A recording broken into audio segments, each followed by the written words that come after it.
On voyage depuis 3 semaines dans un van au Portugal. Malheureusement, ce van ne nous appartient pas. On l'a loué à un particulier, c'est-à-dire à une personne privée, et pas à une entreprise ou à un loueur professionnel. On a loué ce van à un particulier via Facebook. Et cette personne est polonaise. Donc sur la plaque d'immatriculation du van, il y a écrit PL. Pour tous les pays de l'Union européenne, les voitures, les véhicules doivent être immatriculés avec le pays d'origine. Ici, au Portugal, les pays qu'on trouve le plus souvent sont bien sûr P pour Portugal. On a vu aussi beaucoup de voitures immatriculées D pour Allemagne, F pour France ou encore E pour Espagne. Donc ça, c'est une petite astuce. Si vous êtes en Europe et que vous voulez savoir d'où viennent les gens, vous regardez sur leur voiture quel est le pays d'immatriculation. Du coup, pour nous, il y a écrit PL, Pologne, donc tout le monde pense qu'on est polonais et à plusieurs reprises, des personnes ont commencé à nous parler en polonais, ce qui était assez marrant parce que nous ne sommes pas polonais et nous ne parlons pas polonais, donc il y avait des petits moments comme ça un peu drôles. Aujourd'hui, on va faire un tour du van ensemble. Je vais vous montrer à quoi ressemble le van et ça va nous permettre de voir ensemble du vocabulaire lié à la voiture et à la maison aussi. Parce qu'en fait, ce van, c'est une maison sur roue. Ok, c'est une maison sur roue, une maison qui roule. Donc on va voir du vocabulaire lié aux deux, à la voiture et à la maison. Vous retrouverez toute la liste de vocabulaire de cette vidéo ainsi que la transcription, des flashcards, l'accès à un forum privé dans le club Piece of French. Tous les détails sont dans la barre d'infos. Voici le van. En fait, c'est un fourgon. À la base, c'est un véhicule utilitaire, c'est-à-dire un véhicule qui est utilisé à des fins professionnelles, comme par exemple le transport de marchandises. Donc ce type de véhicule, on appelle ça un fourgon. Et ce fourgon, il a été aménagé, il a été converti pour en fait, que ce soit un véhicule dans lequel on puisse habiter et voyager. Alors venez, je vais vous montrer à quoi ressemble le van à l'intérieur. Bienvenue. Alors venez, entrez. Donc déjà on peut être 4 dans le van. Comme vous voyez, il y a 4 sièges. 4 sièges avec des ceintures de sécurité. Donc ça veut dire qu'on peut vraiment être 4 et voyager à 4 personnes, même si c'est un peu petit. Et je pense qu'à 4, on est assez à l'étroit. Donc on a 2 sièges à l'avant du véhicule. Et ce qui est super, c'est que les sièges sont pivotants.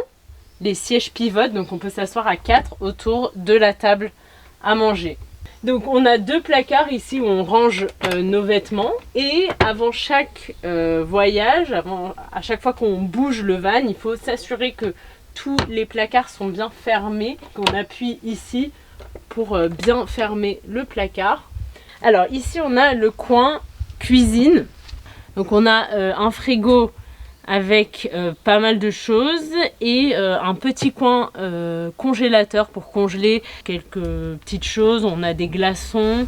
Ensuite, on a un évier, un petit évier pour faire la vaisselle. On l'utilise principalement pour faire la vaisselle, pour se laver les mains, se laver le visage, se brosser les dents. Mais il faut savoir que dans le van, la réserve d'eau est assez petite. Je crois qu'on a une réserve d'eau de 80 litres. Ce qui est pas mal, mais en fait on se rend compte très vite qu'il faut faire attention à sa consommation d'eau. C'est pas comme dans une maison, par exemple quand je me lave les mains ou quand je me brosse les dents, je ferme vite l'eau pour ne pas gâcher d'eau. Donc ça c'est l'évier. Donc on fait la vaisselle ici quand on est sur la route et qu'il n'y a pas d'autre endroit pour faire la vaisselle, mais si on est dans un camping comme aujourd'hui, on va faire la vaisselle dans le camping pour économiser de l'eau. Ici on a une gazinière, on a 2 plaques de cuisson qui fonctionnent au gaz. Là on a encore quelques rangements ici. On a un grand placard ici, donc c'est là qu'on va mettre toutes les assiettes. On a les assiettes, les bols, les tasses et on a aussi de la nourriture. Ici dans les tiroirs, donc là on a 3 tiroirs enfin 4 tiroirs même. Dans le premier tiroir, on va avoir les couverts. Donc franchement, le van est bien équipé. On est vraiment satisfait de cette location. Ici, on a des produits de toilette pour faire sa toilette, la brosse à dents. Là, ça va plutôt être les produits de ménage avec des éponges, des sacs poubelles. Et en dessous, alors ce tiroir, il est assez dur à ouvrir. J'ai une technique, je prends la serviette pour ouvrir ce tiroir. Et là, ça va être les casseroles et les poêles. Donc tout ce qu'on va utiliser pour cuisiner. On a la salle de douche qui s'ouvre comme ceci. Donc il y a une douche et des toilettes chimiques. Alors la douche, on ne l'a jamais utilisée depuis le début. Je ne sais pas comment, si c'est même possible de l'utiliser parce que comme je vous disais, les réserves d'eau sont très très limitées. Et l'eau met beaucoup de temps à chauffer. Donc on n'a pas vraiment compris comment utiliser cette douche. Mais si vous avez un van, dites-nous si vous arrivez à prendre des douches dans votre van, ça nous intéresse. Et ensuite ici, on a un lit superposé. Un lit superposé, c'est quand on a 2 lits, l'un au-dessus de l'autre. Donc là, on a un lit superposé, c'est en fait 2 lits doubles, un au-dessus de l'autre. Mais en fait, le van, en fait, il a cette forme. Donc en haut, c'est plus étroit qu'en bas. Et donc ce qui fait qu'en haut, c'est pas trop adapté à un adulte de taille moyenne, je dirais. Ou alors si vous dormez en diagonale. Mais je pense que c'est plus pour des enfants en fait en haut. Parce que oui, c'est un petit peu étroit pour dormir là-haut. Mais en bas, on dort très bien. Le seul truc, c'est que on se cogne la tête, sans faire exprès. On se cogne la tête sur le plafond ici. Et voilà, il y a 2 fenêtres en haut. Ça, c'est bien pour aérer le van. Ici, on a le coffre de la voiture. Donc là, encore une fois, on a du rangement. On a pu mettre nos valises. On a également 2 chaises pliantes, 2 chaises de camping, ce qui est assez pratique. Et il y a également une douche extérieure si on veut se doucher. Alors nous, pour la douche, pour le moment, on s'est plus douché dans des campings. Ou alors on se baigne dans la rivière et donc on n'a pas vraiment utilisé la douche dans le van. Il y a aussi dans le coffre un coffre-fort pour mettre tous nos objets de valeur. Donc les ordinateurs, les passeports, l'argent. Donc c'est bien quand on quitte le van pour quelques heures. Ça permet de mettre tous nos objets de valeur en sécurité et on se sent plus en sécurité comme ça. Quels sont les avantages et les inconvénients du voyage en van ? Le plus gros avantage à mon avis, c'est la liberté que ça vous donne. La liberté de dormir presque où vous voulez. Alors bien sûr, vous ne pouvez pas dormir n'importe où puisqu'il y a des endroits qui sont interdits au van. Mais il existe des applications comme l'application Park4Night qui vous permet de chercher des endroits où dormir, les endroits où vous avez le droit de dormir. Donc ça, c'est vraiment quelque chose qu'on adore, cette grande liberté que ça nous donne et aussi une grande flexibilité puisque on peut changer nos plans à la dernière minute. Par exemple, on arrive dans un endroit avec une super vue et on se dit « Ah bah peut-être qu'on va passer la nuit ici ».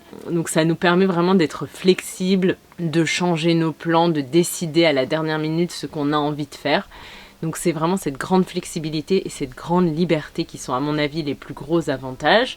Ici dans ce van en particulier, on peut aussi travailler tout en voyageant. Donc ça c'était vraiment quelque chose que je recherchais quand j'ai cherché des vannes à louer. C'était un van dans lequel on pourra travailler un petit peu parce qu'on est parti pendant 1 mois. Donc on a quand même besoin de travailler un petit peu. On ne pouvait pas prendre 1 mois de vacances totalement. Donc on a ici sur le toit un panneau solaire qui nous permet d'avoir de l'électricité. Et on a des prises USB et des prises 220 volts qui nous permettent de charger nos ordinateurs. Et on a également acheté une carte SIM locale avec un accès aux données illimitées, accès Internet illimité. Donc on a Internet à peu près partout. Donc voilà, ça nous permet de voyager tout en travaillant un petit peu, ce qui est hyper pratique. Ah oui, et aussi le fait que vous ne faites pas de check-in et de check-out. Vous n'avez pas besoin à chaque fois de faire toutes vos valises, de reprendre la voiture, d'aller dans un autre endroit. Ça aussi c'est hyper appréciable quand on voyage et quand on bouge beaucoup parce que ça peut être fatigant ces voyages où tous les 3 jours on change d'hôtel, on change de Airbnb. Il y a aussi les horaires de check-in, check-out qui sont en général pas très pratiques. Donc il y a ça aussi qui est super. J'avais un autre truc à dire mais j'ai oublié ce que c'était. J'ai oublié ce que je voulais dire. Je sais qu'il y avait un autre truc, mais je me souviens plus. Si ça me revient après, je vous le dirai. Les inconvénients, je dirais que le premier, c'est qu'il faut ajuster son mode de vie. C'est un ajustement à faire au départ parce que, comme je vous l'expliquais, vous avez une quantité d'eau et d'électricité limitée, surtout au niveau de l'eau. Donc il faut vraiment ajuster et économiser l'eau.